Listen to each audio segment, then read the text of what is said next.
Joe?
Jake, Parson. Well, by golly, it's good to see you. I figured you might feel like that. Yeah. Nice to see you, too, Ben. Well, come on in.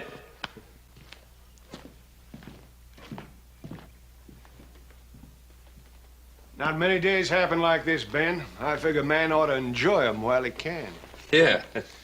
Like it says in the good book, it ain't what a man's got, it's his begats that counts. Well, Jake, I agree with you there. Guess we're lucky to have our children. You're right. Come into this world with nothing, we go out with nothing. Yeah. What's reason for a man's existence if it ain't to look out for his kids? Very little, I guess. Well, I've been blessed that way. 2 strapping boys, and a girl. Of course, the boys have given me some trouble. But not my Mary. She's as good as they come. I agree with you, Jake. She's a mighty fine girl. Sometimes I used to think that the only thing that could raise on my land was a ruckus. 2 years without rain or grass. And when the grass came, fire and rustlers. Well, you've had your share of hard luck, Jake. There's no denying. The Lord's will. Keep working hard and sweating. And things get better. I'm going to send 600 head of cattle to market this year. 600 head? Well, by golly, Jake, that's wonderful. Ben, I want to do my share for the young'uns. Well, every father should. You got good land to spare, I got cattle. And together we can scrape 'em up a nice little spread. Start 'em in right. Yeah. My Mary and your little Joe. Been hoping that'd happen. I'm purely happy it did. Jake, I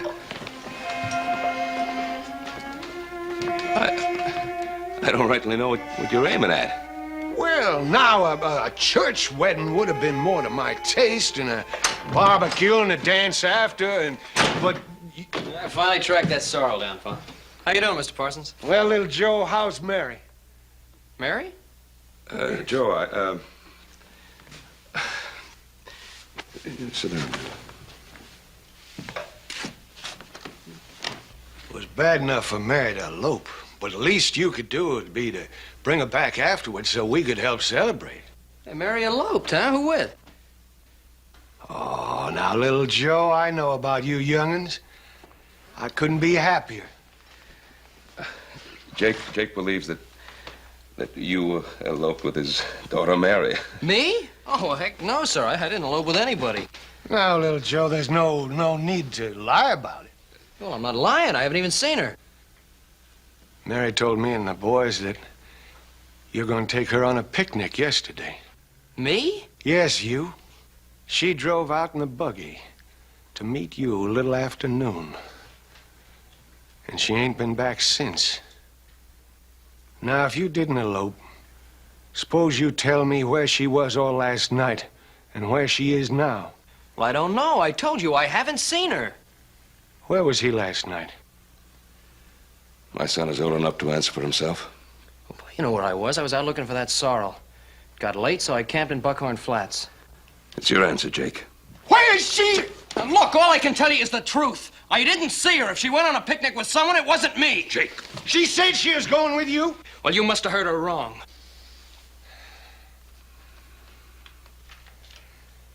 She says you've been courting her for 2 months. You deny that? I have to because it isn't true. You calling my Mary a liar? No, sir. I'm saying there must be some mistake. Appears to me there is some kind of mistake. Some bad mistake. Appears to me, too, there's going to be a wedding when my Mary comes home and tells me the truth about all this. Jake, I know you're upset, but my son doesn't lie. Neither does my Mary.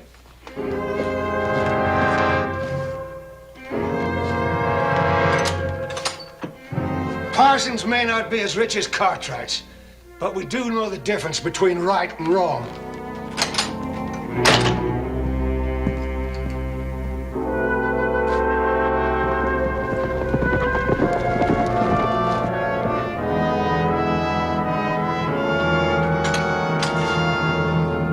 We found Mary, Pa. She's dead. The buggy was near Indian Leap. Her body was at the bottom of the cliff.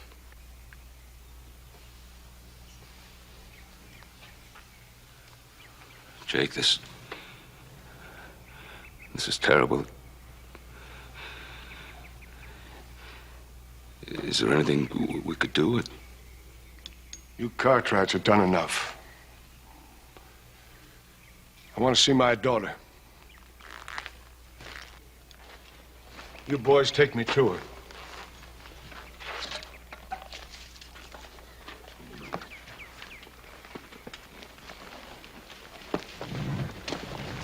We'll be back.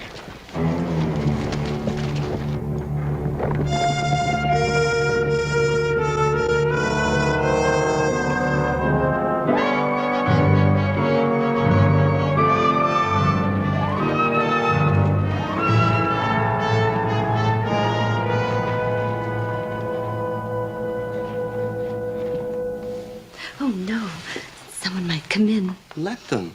We're engaged, aren't we? I want the whole world to see and know how lucky I am. Dolly, do you think the governor will be at the reception? I don't know. That's the 10th time you've asked me that. Does it really matter that much? Well, of course it does. I want to meet him. Contacts like that are very important in the legal profession. Jerome, can't you ever forget business? Sweetheart, I didn't have the start that your father did. If I want to be worthy of you, I've got to make every moment count.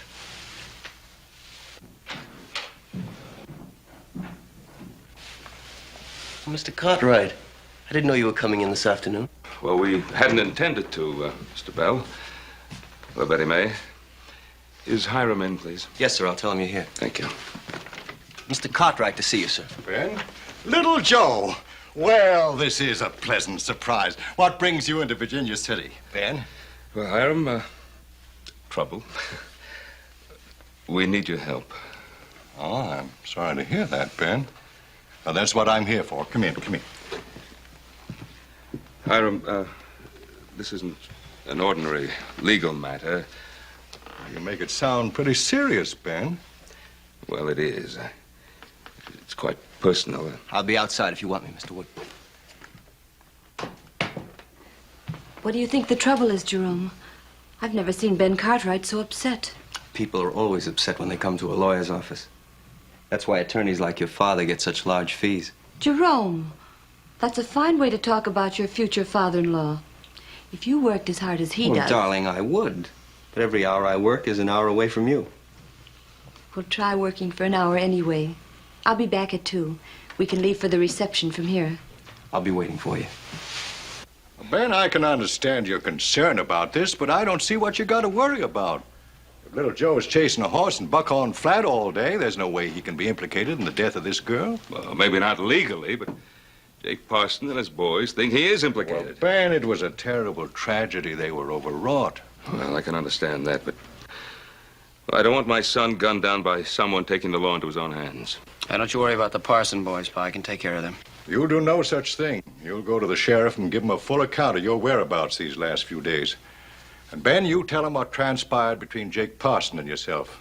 That way, any protecting that needs to be done will come from the law. Well, all right, Hiram. Came to you for advice, if that's what you think we should do. That's what you should do. Well, Roy Coffey will know how to handle it. Yeah. No, Sheriff Coffey's not in town. He's in Carson City on that rustling case. Oh, yeah. The new deputy, Rick Conley, I think, is in charge. You think that'll make any difference, Hiram? I haven't had a chance to get acquainted with Deputy Conley. But just to make sure, I'll send Jerome along with you to see that your statements are taken down properly. Thank you. Jerome, will you step in, please? Yes, sir. Jerome, I want you to go to the sheriff's office with Ben and little Joe. They're going to make a statement. And I want you to protect their interest and see that it's recorded correctly. Do you want that taken care of immediately, sir? You know, Betty May and I do at the reception. Well, that'll have to wait. Of course. Is this Ponderosa business? Well, not exactly. Little Joe's going to make a statement as to his whereabouts at the time of Mary Parsons' death. Mary Parson? I hadn't heard. Her body was found at the bottom of Indian Leap.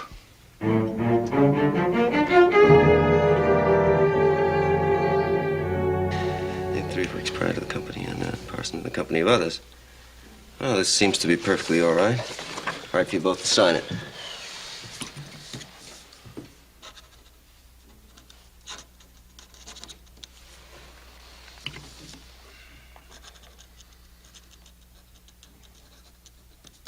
I'll just witness it.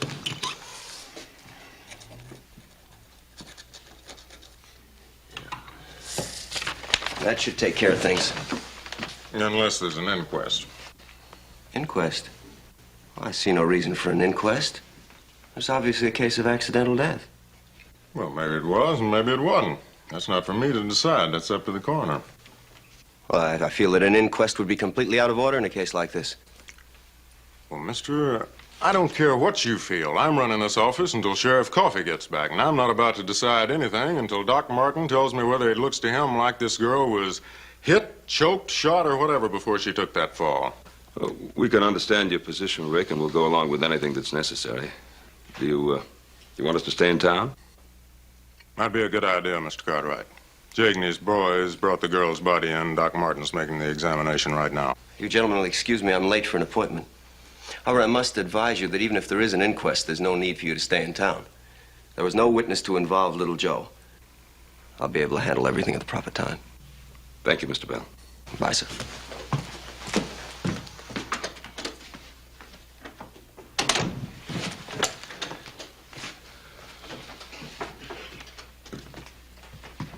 He's right, Mr. Cartwright.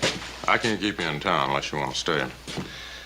Well, we'll stay in town until after the doctor has made his examination. We'll be in his office if you need us. All right, sir.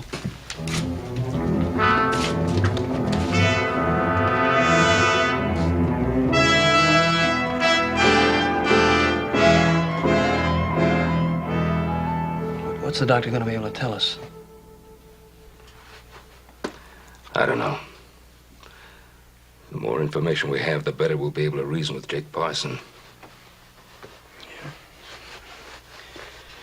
Well, that girl fell 2 on her feet. I don't see how they could tell anything.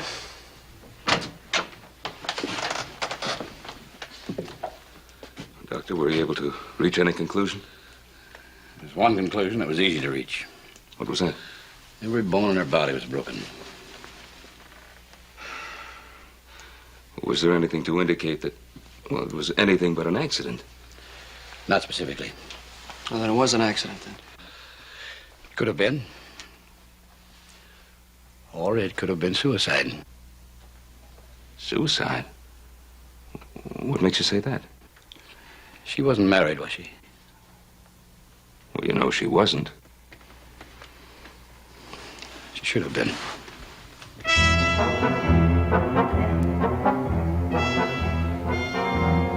A son. Oh, Pa. I was never even alone with her. I'm gonna have to tell this Deputy Connolly right away. I guess you know that, Ben. Yeah, I know that. I was just thinking about what Jake Parsons gonna do when he finds out the truth. Well, thank you, Doctor. Aren't you ready to go home?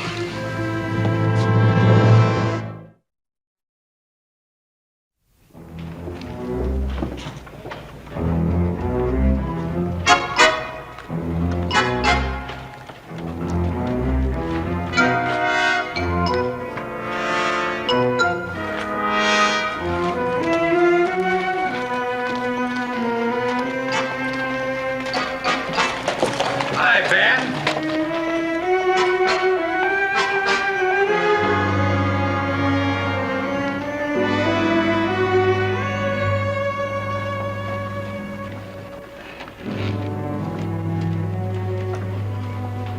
Hello, John. Oh, hello, Doc. What's got into Ben Cartwright? You little Joe went by me like I was a rock in the road. Oh, it's nothing personal, I'm sure. They're concerned about Mary Parson being found dead. Mary Parson dead. When was this? Our brothers found her body yesterday. Happened the day before, though. The day before. I saw her that day around noon. Where'd you see her? Why, right on the road to Indian Leap. Must have happened right after I saw them. Them? You mean there was somebody with her? Sure there was. She was with little Joe Cartwright. I even waved to them when they went by. You sure you saw her with little Joe Cartwright? Don't you think I know little Joe when I see him? Well, you'd better be sure, because you're gonna have to tell that to Ben Cartwright. Tell Ben Cartwright why? Because as soon as you've signed a statement to that effect and everything's legal, you're going with me out to the Ponderosa to arrest little Joe for murder. Doc, you better witness this. All right. Mr. Hardner?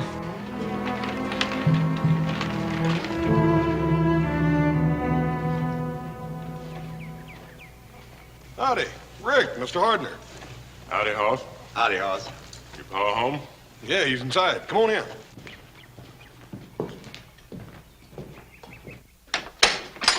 Come on in, man. John. Deputy. Well, come on in, gentlemen. Sit down. Thank you, Mr. Cartwright, but we're here on official business. Oh, well, what does that mean? You go ahead and tell him what you told me, Mr. Hardner. Sorry as I am to say it, Ben. I saw little Joe and Mary Parson driving up toward Indian Leap day before yesterday. You what? You were in Parson's buggy, little Joe. Your paint horse was tied on behind. Mr. Hardner, that's not the truth. I wish there'd been somebody else that saw you, Joe. It ain't easy to do this to a friend. Pa, he's lying. Oh, little Joe wasn't in that buggy. He wasn't nowhere near Indian Leap. I know that. Well, what are we doing standing here listening to this for? Well, John, for some reason, thinks that he saw little Joe and Mary in that buggy. He believes it. Well, what kind of believing can put a rope around Joe's neck?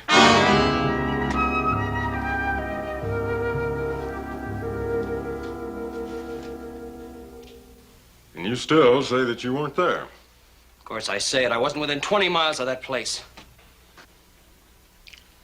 All right. Comes down to your word against Mr. Hardner's.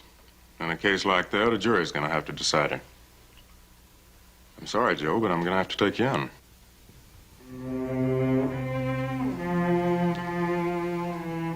Get your horses ready. We're going to town.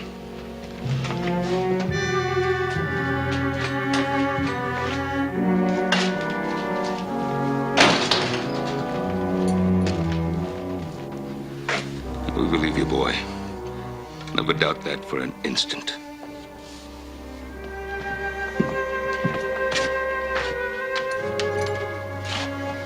I'll take that, Joe.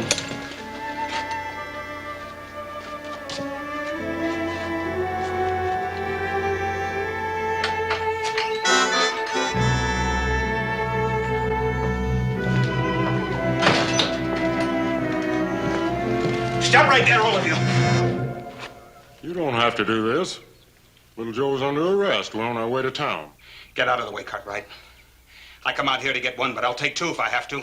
Little Joe's not wearing a gun. You can't shoot an unarmed man. What chance did he give my sister? I never even saw your sister. And that's what you'd say, sure. But she said she was going to meet you, and that's good enough for me. Get out of the way, Cartwright! Don't be a fool, Pete. Let the law handle this. Oh, Cartwright's a big name around these parts. One kind of law for you and another kind for the rest of us. That isn't true, Pete. Not this time, it ain't. I'm going to have me an eye for an eye.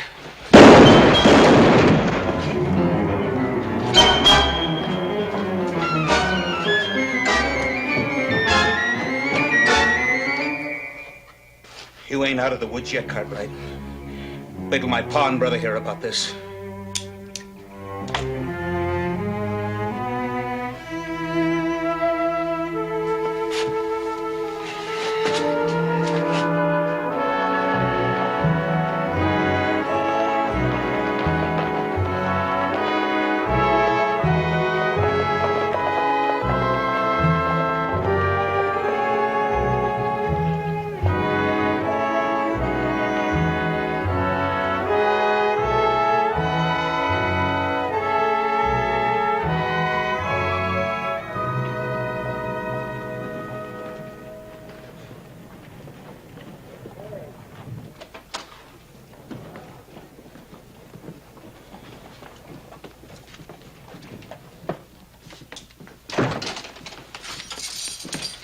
Let's get it over with, Joe.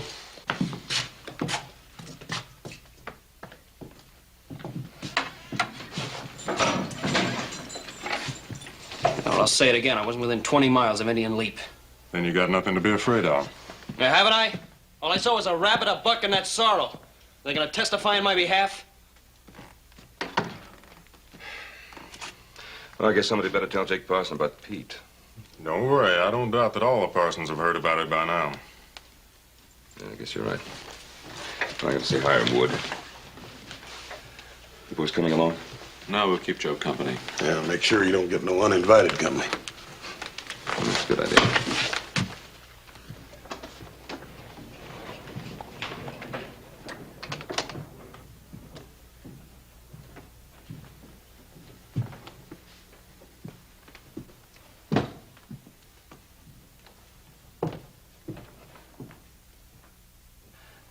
I didn't want to hurt Pete, but I just couldn't let him kill somebody in cold blood, could I? I had to shoot. Of course you did, Ben. Of course you did. But right now, the Parsons are the least of your worries. Well, let's face it. This has turned out to be a lot more serious than I'd anticipated. With a witness like John Hardner. John have any reason to lie, Ben? Oh, no, not John Hardner. What? Ben, this is a difficult question for me to ask you. Are you sure that little Joe is telling the whole truth? You asked me to doubt my son. No, I'm not asking that. All I'm asking is, do you think there's any chance that little Joe... If I were to start doubting my son at this point, everything I've lived and worked for would be lost. Ben, I'm your lawyer. I have to think the way a jury's going to think. Believe me, with this latest news about the girl and John Hardner's testimony, this is going to come before a jury. Hiram, what do we do? Well, you two have a good time at the reception? Oh, Father, it was absolutely wonderful. Jerome made such an impression on the governor. The governor hardly noticed anyone else. I was surprised how young he is. We did seem to have a lot in common. He even wanted to know my views on politics. That's fine, Jerome, that's fine. Right now, politics can wait. We've got something much more urgent to consider at the moment. Well, yes, sir, of course. As a matter of fact, it's been on my mind all during the reception. I'm glad to hear that. You come up with any ideas? Also, I don't like to say this about the dead, but with that girl's reputation, I don't think there's a jury in Virginia City that would convict little Joe. Jerome, what a dreadful thing to say. Well, I'm sorry, sweetheart, but we're fighting for a man's life. Hiram, suppose we took Jake Parsons' buggy back up to Indian Leap again and have John Hardner show us exactly what he saw.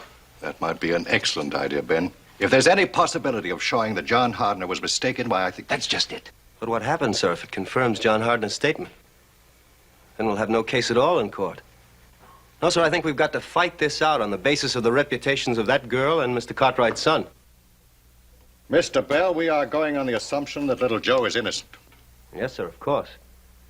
I'm just pointing out that legally we might be taking unwarranted risk. You've got a point there, Ben. There would be some risk involved. It's a risk I'm perfectly willing to take.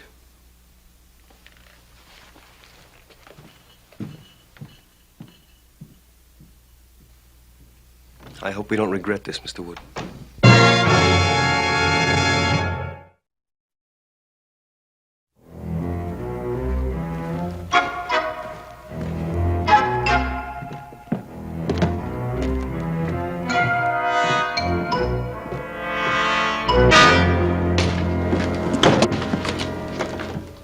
I want the man that shot my son.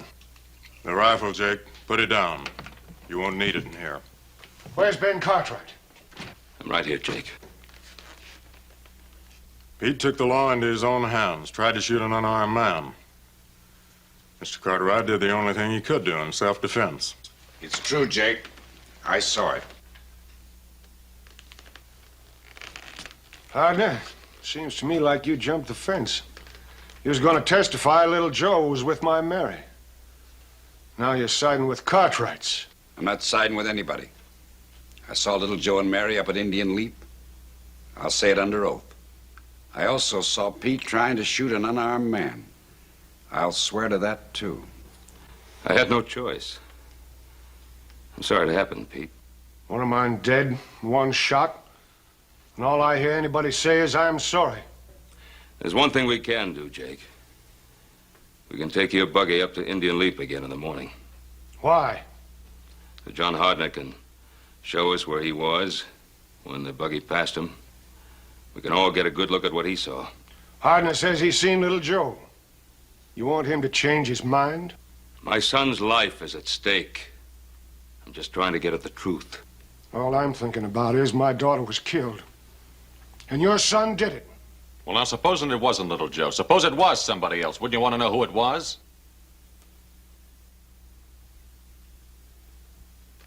All right, boys. We'll give him that chance. But if we find what I think we will, there won't be no need of holding a trial.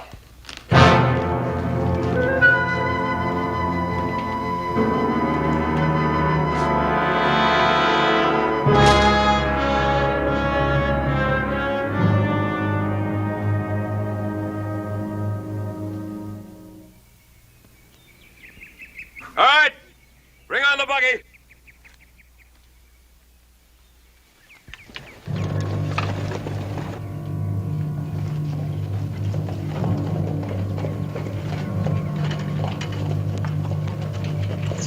Hold it.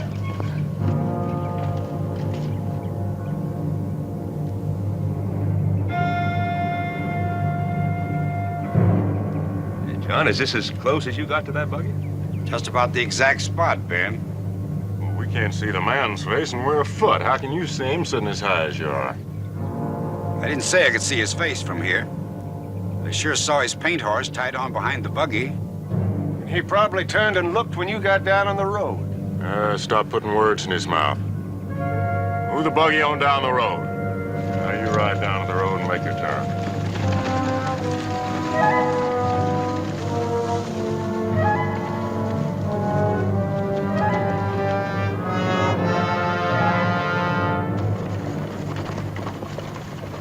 I remember. Now I can tell you how I knew it was little Joe. When the buggy made the curve, the man had his foot on the dash. I could see his leg. What does that prove? When did you see his face? I didn't have to see his face. His leg was enough. He was wearing his gun tied down to his left leg. That's how I knew it was little Joe.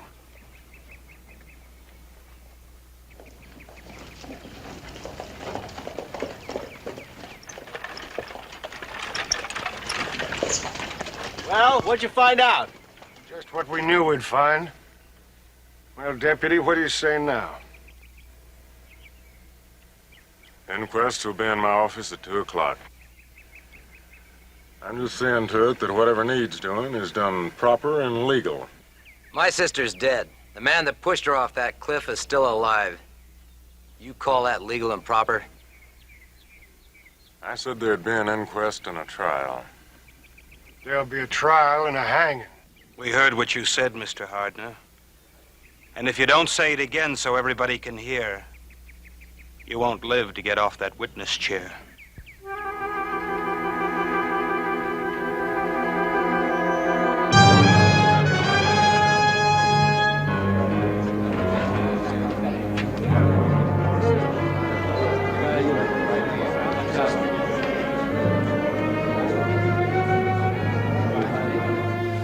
Thank you very much, Mr. Hardner.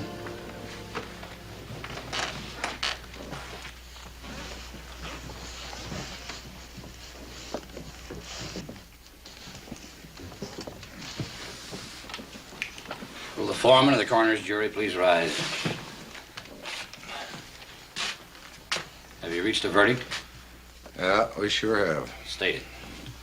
Mary Parson was murdered by little Joe Cartwright. Jim, you know better than to say that. All you're to determine is the cause of death. Anything else will be decided by a judge and jury at the proper time. Well, that is the cause of death. Little Joe Cartwright pushed her off of that cliff. If the jury finds that she died by violence, it'll have to be it. Deputy Conley.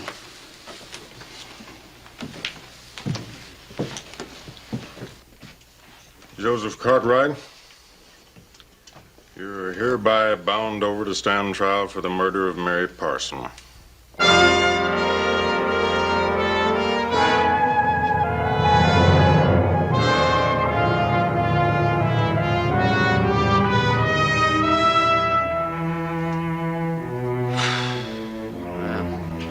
Never thought owning a paint pony and being left-handed could get a fellow in so much trouble. Hiram, the boys and I know that Joseph didn't murder Mary Parson. I don't care what anybody says. He didn't do it. Paul, wait a minute. What? What Joe just said about the pony and being left-handed. No? What about it? Well, now, Hardner didn't say he saw the man's face. He just said he saw a paint pony and a left-handed gun. Yeah, it was enough to hang me. Yeah, but is it? What are you driving at, Adam? Well, why would Mary Parson tell her father that she was going out with little Joe when we know that she wasn't? Yeah. Why would she, Paul? Well, obviously because she didn't want her father to know that she was going out with whoever it was. Yeah, and whoever it was must have a left-handed gun and a paid pony, right? How about that, Hiram? Fine, but how do we prove it? Well, first, let's find this whoever it was. Hoss, you check with the harness makers. Adam, check the livery stables. Hiram, I don't know why we didn't think of this before. Ben, if this works, I'll get Jerome Bell working on it right away.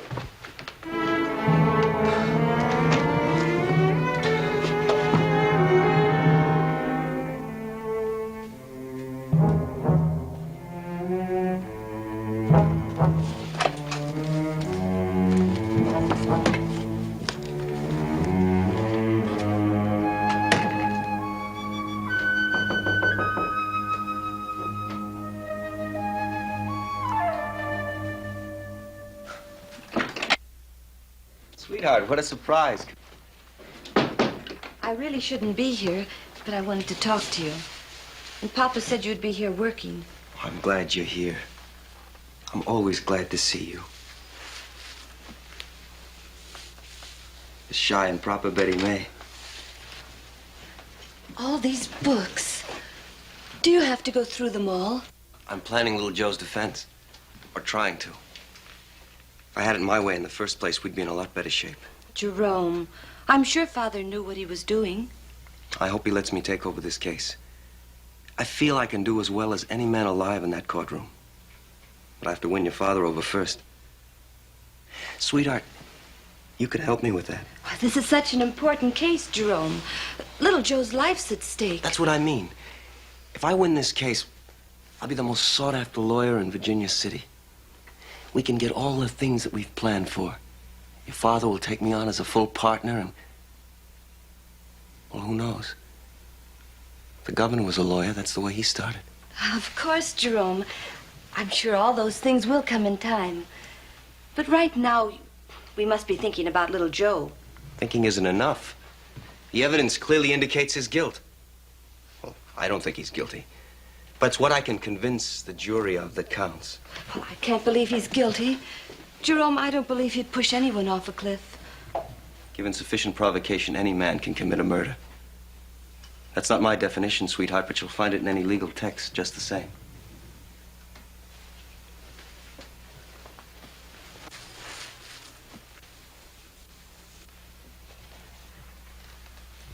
It was such a shuddery feeling sitting in that buggy on Indian Leap. I dreamed about that girl, only she didn't have a face. You know, I always was a little envious of her. She was such a pretty girl. I never paid much attention to her. She was cheap and flashy. But let's not talk about morbid things, darling. Let's talk about us. You will help me with your father. Jerome, must we always talk about my father? Why not? We both want the same things. A big house, beautiful clothes, fine horses.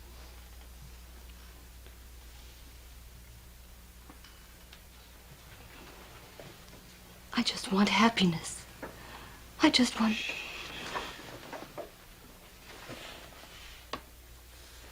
No. I have to say this, Jerome. You want success so badly that sometimes I wonder if you want to marry me just because I'm Hiram Wood's daughter. You silly girl. You know better than that. All I want is you.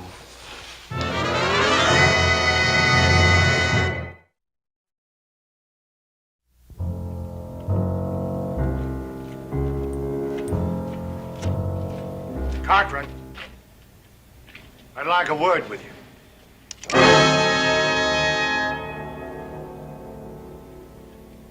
I said I'd like a word with you.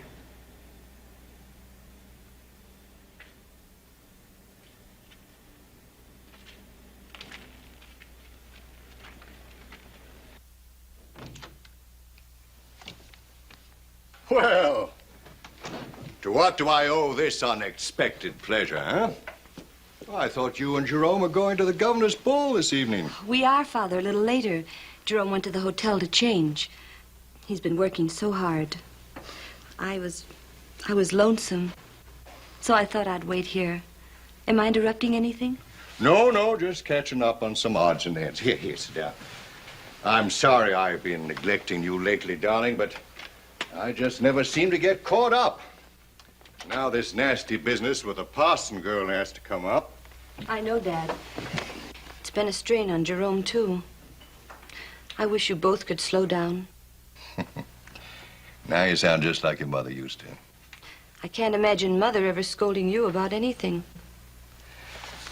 She was a wonderful woman. Wonderful woman.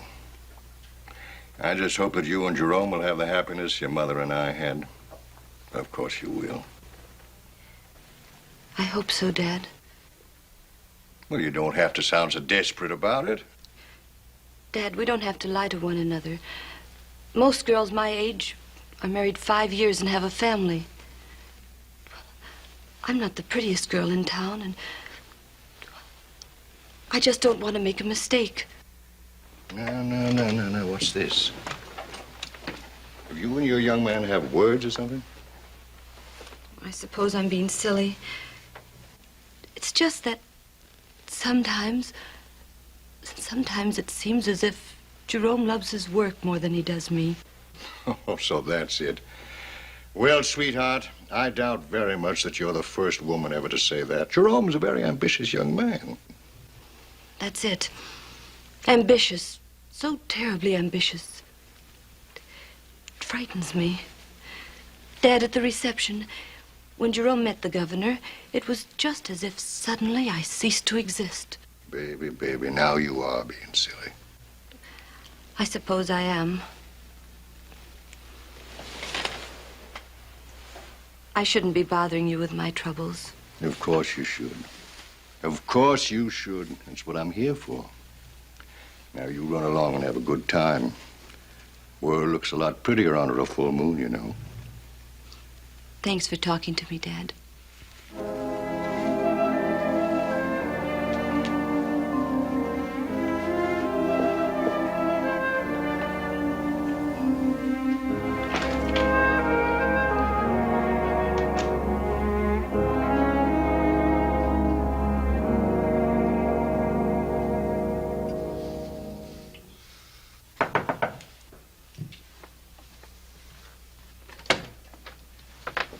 Betty May, what are you doing here?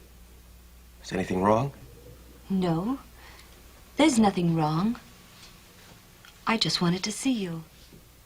You shouldn't have come here. Why? I'm in love with you. I was lonesome. Someone might have seen you. You know how the gossips are in this town. Let them talk.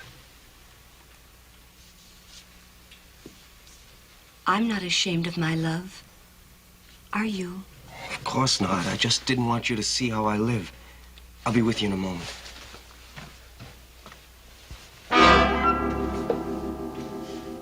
But I want to see where you live. I want to know everything about you. I want to know every thought you have. Come on, sweetheart, let's go. Who's the girl in the picture? Well, just some girl, nothing important. That's a picture of Mary Parson, isn't it? I picked it up today in connection with the trial. You knew her, didn't you? Betty May, you're being unreasonable. Being a lawyer, I meet many people. If you had told me, I wouldn't have cared. I knew there were other women. Jerome, why did you lie to me? There wasn't anything to tell you. There wasn't anything between us. Then why did you lie? Well, I didn't want your father to know. I was afraid he might object. Darling, please, let's forget it. She was very lovely, wasn't she? She was prettier than I am. Younger and prettier. That isn't so. You're the prettiest girl I've ever seen. Darling, I love you. Don't you know that? No, I don't know it. I wish I did, but it isn't so. I guess I knew that right from the start. How can you say that? After all the plans we've made. A big house, fine clothes, the best carriage in town, the governor's mansion. Those were your plans, Jerome, not mine. Well, what's wrong with that? Why do you object to those things? Mary Parson couldn't get them for you, could she? I told you to forget about Mary Parsons. Can you forget her? She was nobody. She was cheap. She was trying to blackmail me. She was going to go to you. You killed her. No. It was an accident, sweetheart. We went for a ride. It'll be all right. I'll win the case. Little Joe will go free, and we can get all the things that we've always wanted.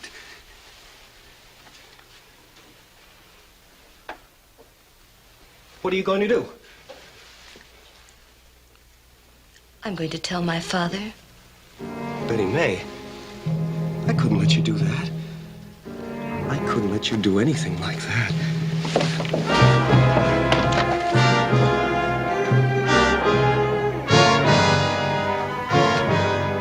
Betty May. Betty May.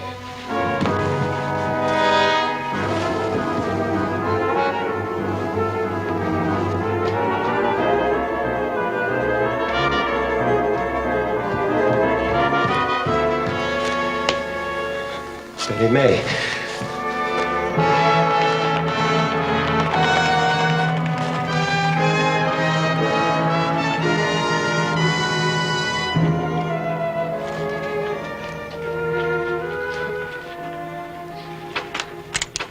Right there, Cartwright. Don't move.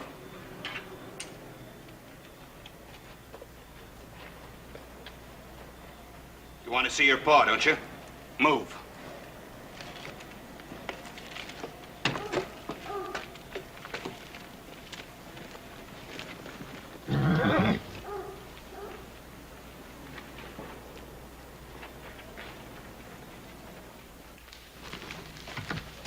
What's this all about, Pa?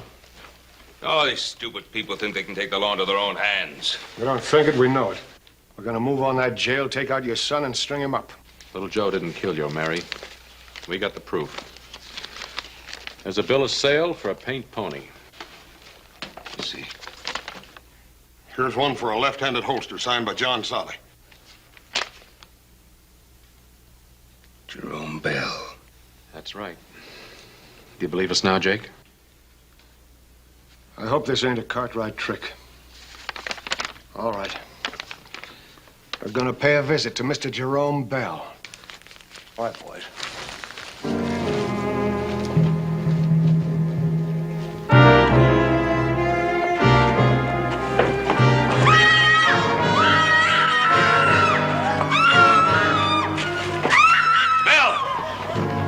Stay away! All of you! You try anything and I'll throw her off of here! Bell, it's no use! We found out! Well, you don't try to stop me!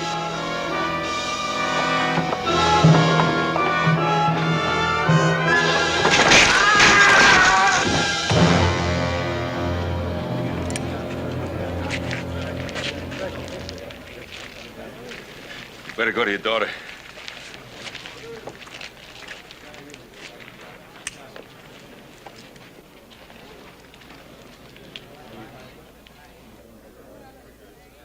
Jerome.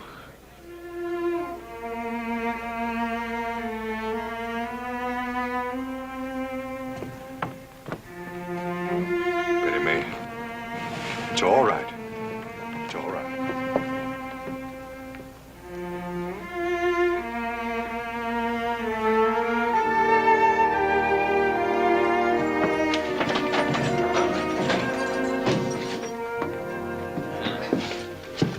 I don't think I could ever get used to living in there.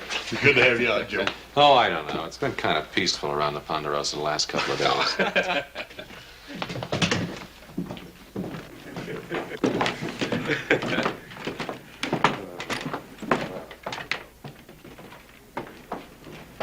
Little Joe.